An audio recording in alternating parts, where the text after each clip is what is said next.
A paz do Senhor, meus irmãos, e aí, tudo bem com vocês? Eu espero que sim, vocês estejam bem. Eu sou o Pastor Heraldo e vamos aqui então para mais uma EBD em Foco.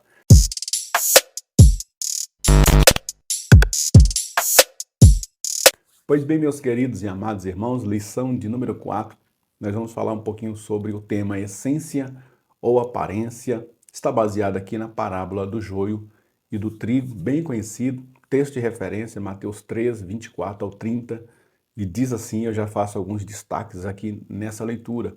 Propôs-lhe outra parábola, dizendo, o reino dos céus é semelhante, é como, é parecido com, e ele está fazendo uma comparação. Aqui é justamente o objetivo da parábola, né? Trazer uma comparação para que seja explicada uma verdade maior. A gente traz um exemplo de algo comum do cotidiano para explicar uma realidade maior. O reino dos céus é semelhante, é igual, é como ao homem que semeia a boa semente no seu campo. Mas dormindo os homens, veio o seu inimigo, semeou joio no meio do trigo e retirou-se. E quando a erva cresceu e frutificou, apareceu também o joio. E os servos do pai de família, indo ter com ele, disseram-lhe, Senhor, não semeaste tu no teu campo boa semente? Por que tem então o joio?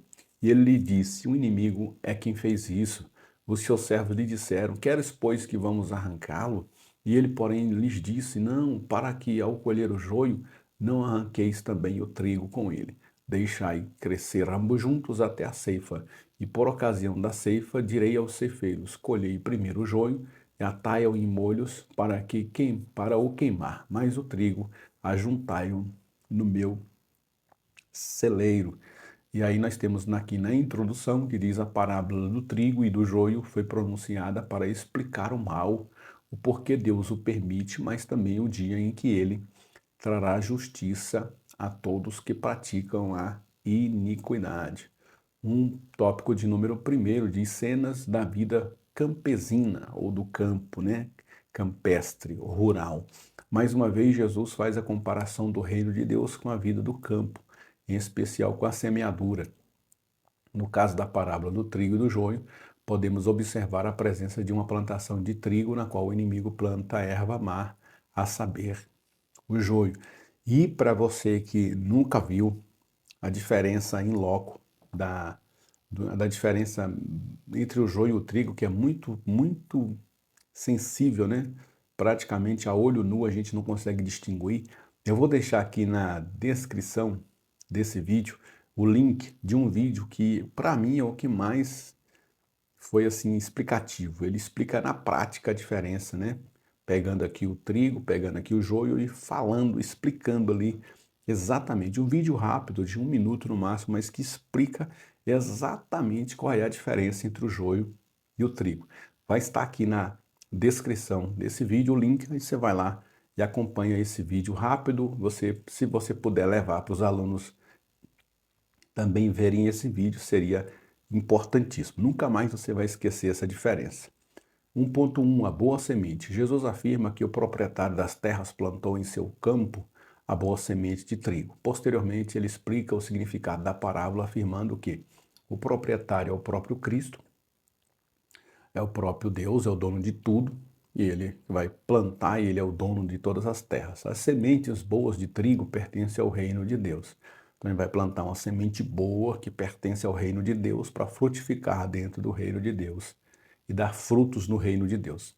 George Eldon Ladd afirma que o reino de Deus já se faz presente no mundo, mas ainda não há divisão na sociedade. Tanto justos e ímpios ocupam os mesmos espaços.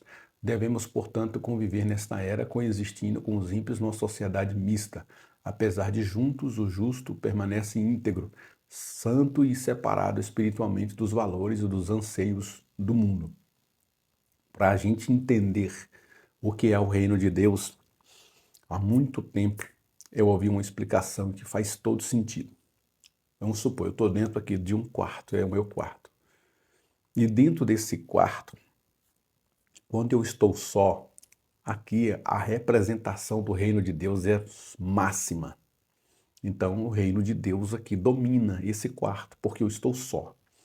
A partir do momento que eu estou em um ambiente em que mais pessoas estão ali presentes e não são servas de Deus, são ímpias, são pessoas malignas, profanas, inimigas de Deus, até pessoas que não acreditam em Deus. Naquele espaço, a minha presença lá demonstra que o reino de Deus está presente entre os homens, mas que Deus, por sua misericórdia, permite ainda que outras pessoas continuem se desenvolvendo, crescendo, vivendo da mesma forma. Mas o reino de Deus já está presente. Embora a gente que serve a Deus vai sentir o peso por estar no meio de pessoas ímpias, as pessoas ímpias, elas têm que sentir da mesma proporção, mas no sentido inverso, a graça de Deus e a vantagem de ter alguém do reino de Deus do lado dela. Então, se você tem pessoas ali xingando palavras chulas, profanas, mentindo, roubando, destruindo, adulterando, aquele mundaréu de coisa ruim, ali dentro também as pessoas vão olhar para você e vão dizer: o Heraldo é diferente. A Dona Maria é diferente. Embora o fulano faz isso, o ciclano faz aquilo outro, mas opa, aquele irmão ali, ele é diferente dos outros. Aquele ali é diferenciado. Então o reino de Deus já está presente. Em cada metro quadrado em que eu estiver inserido, o reino de Deus está lá. Mas a abrangência dele ainda não é toda, porque Deus permite ainda que os filhos das trevas estejam coexistindo aqui no reino de Deus, que já faz parte da nossa vida. Então nós estamos fazendo um treinamento, digamos assim, para aquilo que será a plenitude do reino de Deus. Nós vamos viver a integralidade deste reino. E aqui, nesse momento, nós estamos fazendo um estágio, um treinamento, mesmo que ainda de maneira bem limitada.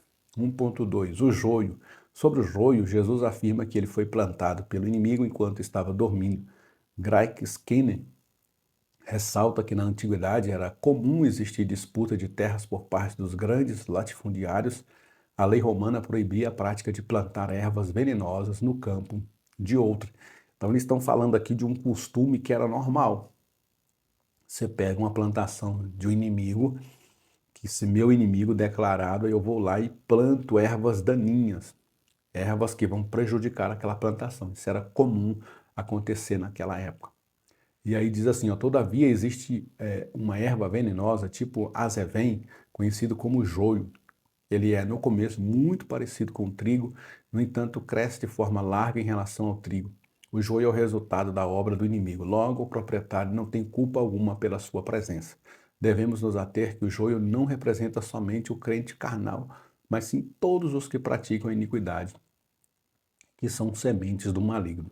Então, geralmente, a gente, quando usa essa parábola, a gente usa para comparar dentro da igreja pessoas que aparentemente são iguais, mas que no dia do juízo a gente vai ver que não era bem assim. Somente no dia em que Deus separar um do outro, arrebatando a sua igreja e trazendo a punição sobre os ímpios, é que a gente vai ver, nossa, aquele irmão era tão crente, mas não servia a Deus. Ok, isso é uma pequena representação do que é essa parábola. Mas a parábola, em sua essência, está falando do reino de Deus em todo o mundo, não especificamente só na igreja. Então, o reino de Deus diz respeito a tudo, porque tudo pertence a Deus. Só que o inimigo planta ali as suas sementes malignas. E essas sementes malignas, elas têm essa potência, né, de crescer, de se alastrar muito rapidamente. O mal, ele tem esse poder de alastrar-se, de entrar, de impregnar em todas as camadas da sociedade. Mas assim como esse mal cresce, Deus também trouxe o seu trigo, que está crescendo, está frutificando, está trazendo também harmonia. Eu costumo dizer uma coisa, irmão, que Deus ainda não destruiu esse mundo por causa da presença da igreja, por causa da presença dos santos, por causa da presença do trigo, por causa da presença dos salvos, por causa da presença de nós que representamos o sal, nós estamos salgando, temperando esse mundo, porque senão Deus já tinha destruído com esse mundo. Então a sua presença aqui nesse mundo faz todo sentido, a minha presença aqui nesse mundo faz todo sentido. Vamos continuar sendo trigo, dando fruto e glorificando ao nome do Senhor. O inimigo plantou esse joio continua crescendo, mas vai chegar um dia em que Deus vai cortar, vai ceifar esse joio e vai queimá-lo eternamente. Tópico 2, a última colheita. O joio não poderia ser arrancado antes do trigo, pois suas raízes entrelaçavam-se, era necessário esperar a ceifa, para que quando ambos colhidos deveriam ser separados. 2.1 A utilidade do joio. O joio foi plantado pelo inimigo de modo a tentar sabotar a plantação de trigo. Entretanto, uma característica interessante sobre o joio nos chama a atenção. Kinney afirma que, embora um pouco arborizada, em especial às margens do rio Jordão, existia certa ausência de matéria-prima para ser usada como combustível em Israel. Neste caso, o joio só servia para um propósito, ser usado como combustível, para fogo. Olha só, tem um propósito. Vai chegar um dia que o joio vai cumprir também o seu propósito, ser usado para ser queimado no fogo, né? O mal não é uma criação de Deus, pois nele só existe a bondade, a justiça e o amor, mas é a ação do próprio diabo que um dia será lançado no fogo, no lago de fogo e enxofre. 2.2 Joio ou trigo? Como afirmado por Jesus, o campo não é somente a igreja, mas sim o mundo criado. E apesar de existir pessoas boas na igreja, há também pessoas que não passaram por uma verdadeira conversão.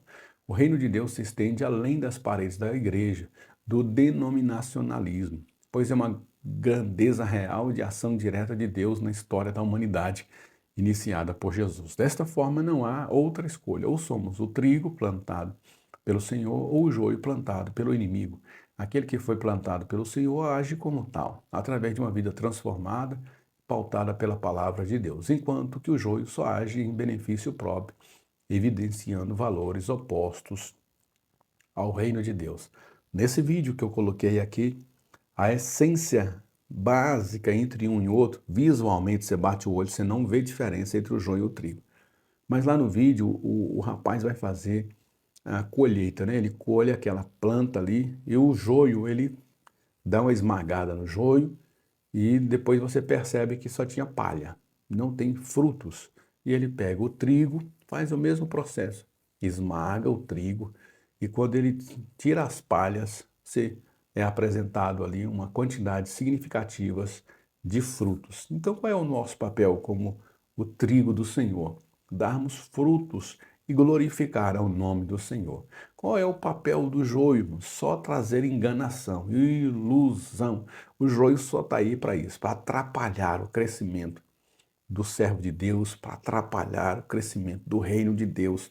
Mas vai chegar um dia em que Deus vai retirar e vai separar um do outro. Por enquanto, pela misericórdia, Ele permite que eles estejam juntos, ambos estejam coexistindo. E é justamente que a gente vai ver a partir de agora a consumação. Tópico de número 3, a ceifa representa o final dos tempos e a intervenção direta de Deus na história humana. Mas para tal evento é necessário que a igreja cumpra sua missão. 3.1 A longanimidade divina. O proprietário, em sua sabedoria e paciência, tem um discernimento diferente de seus servos. O da espera do momento oportuno em que o trigo estaria maduro, a ponto e pronto para a ceifa, pois depois de ter atingido seu desenvolvimento completo, não dependeria mais da alimentação fornecida por suas raízes. A longanimidade de Deus se encontra presente no mundo. Muitos questionam por que existe o mal e por que o Senhor não age com justiça e juízo. No entanto, é sobre isso que a parábola nos ensina. Haverá um momento da história em que Deus agirá e os ímpios sofrerão juízo e a condenação. E aí ninguém, absolutamente ninguém, vai poder se auto-justificar diante de Deus. Deus está dando oportunidade aos homens, inclusive coexistindo com a igreja, coexistindo com o servo de Deus, vivendo em sociedade, vivendo, coexistindo na mesma família, no mesmo trabalho, sabe? Às vezes pessoas que frequentaram a igreja durante um tempo, agora não estão mais. Então todas essas pessoas estão tendo tempo, Deus está dando tempo ao homem para se arrepender, para se converter, mas vai chegar um dia em que esse tempo vai se esgotar e aí os homens sofrerão as consequências das suas próprias escolhas malignas. 3.2 Justos e ímpios os coexistirão até a intervenção de Deus. O fim dos tempos será um evento de juízo para os ímpios, de todos os que praticam a maldade são impenitentes. Deus não tem o culpado por inocente. Todavia, para os justos, aqueles que se arrependeram de seus pecados, que tiveram suas vestes lavadas no sangue do Cordeiro, que vivem uma vida pautada pela palavra de Deus e pela ação do Espírito, para esse nenhuma condenação há. O tempo de maturação do trigo mostra que é necessário o tempo de crescimento, que reflete também o tempo da pregação do Evangelho. A plantação só estará pronta para o ceifa quando estiver cumprido o tempo estabelecido, a pregação do Evangelho às nações. Então existe um tempo em que o trigo e o joio vão crescendo, até o tempo exato em que, quando você separar um do outro, você não prejudique nenhum nem o outro. Um exemplo: se eles fizessem aquela colheita antes da hora, segundo a gente entende, na colheita na retirada do joio, você estragaria o trigo, você prejudicaria o trigo. Mas vai chegar um tempo em que eles estarão a ponto de maturação que a colheita de um não afeta o outro. Então vai chegar um tempo estabelecido por Deus, em que, quando Deus vier trazer juízo para essa humanidade, também ele vai dar ali um presente maravilhoso para a sua igreja, que está para sempre com ele. Então o momento de glorificação para o justo será um momento de punição severa para os ímpios, né? Mas tudo no momento certo, no momento do Senhor. Vale a pena servir ao Senhor, permanecer na sua presença. E a conclusão diz: devemos confiar na sabedoria e na longanimidade divina, que em seu momento oportuno agirá com justiça e juízo contra todo mal. Amém, meus irmãos? Se você puder, tiver como disponibilizar um vídeo aí na sua turma, busque algum vídeo na internet que faça essa explicação detalhada, explicando a diferença de um para o outro, porque aí, quando eles se lembrarem desse vídeo, eles vão se lembrar da diferença entre o joio e o trigo. Se não tiver, esse vídeo que eu vou colocar aqui na descrição, ele é um vídeo rápido, você pode até passar aí pelo celular mesmo, para eles assistirem, ou no computador aí, para eles assistirem. É um vídeo rápido e também já traz a diferença entre o joio e o trigo. É importante eles perceberem essa diferença, essa sutil diferença, mas entenderem que vai chegar um tempo em que, quando ambos serem colhidos, um vai ser lançado no fogo para ser queimado e um vai ser colhido e estará para sempre com o Senhor. Essa é a ideia dessa parábola. Deus nos abençoe e até a próxima IBD em Foco, se Deus nos permitir. Amém.